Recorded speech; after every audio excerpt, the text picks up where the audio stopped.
खूप अभिमान आहे। माझे मिस्टर बॉर्डरवर चालले।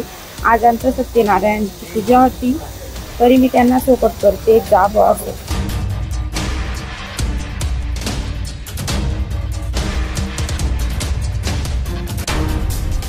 लग्न झाल्यानंतर सर्वांना सुखी संसाराची आवड निर्माण होते। लग्नानंतर फिरायला जाणं, आपल्या आयुष्यभराच्या जोडीदारासोबत वैवाहिक जीवन सुखानं जगणं हे प्रत्येकाला आवडतं।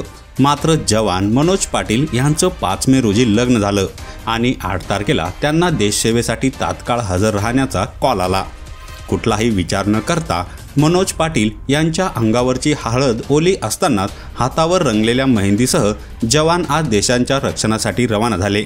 देशात युद्धजन्य परिस्थिती असल्याने जवानांना त्वरित बोलावणं आलं आहे। जवानांनीही देशाच्या कर्तव्याला प्राधान्य देत तडक सीमेवर जाण्याचा निर्णय घेतला। लग्नाची मनोहर स्वप्न, आयुष्यभराच्या जोडीदारासोबत फिरण्याचं नियोजन, भविष्याबाबतच्या कल्पना या सर्व गोड क्षणांना तिलांजली देऊन मनोज ज्ञानेश्वर पाटील हा जवान हळदीचा रंग अंगावर असतानाच कर्तव्य बजावण्यासाठी आज सीमेवर रवाना झाला।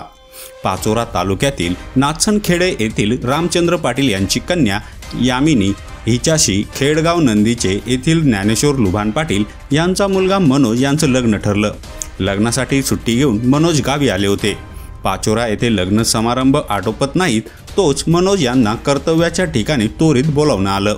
खूप अभिमान आहे। माझे मिस्टर बॉर्डरवर चालले। आज आमचं सत्यनारायणची पूजा होती, तरी मी त्यांना सोबत करते जावं असं। देशाचं संरक्षण महत्त्वाचं वाटतंय तुम्हाला? हो, देशासाठी जावं। या व्हिडिओवर तुम्हाला काय वाटतं ते कमेंट करून नक्की सांगा आणि व्हायरल मराठी चॅनलला सबस्क्राईब केले नसेल तर सबस्क्राईब करायला विसरू नका।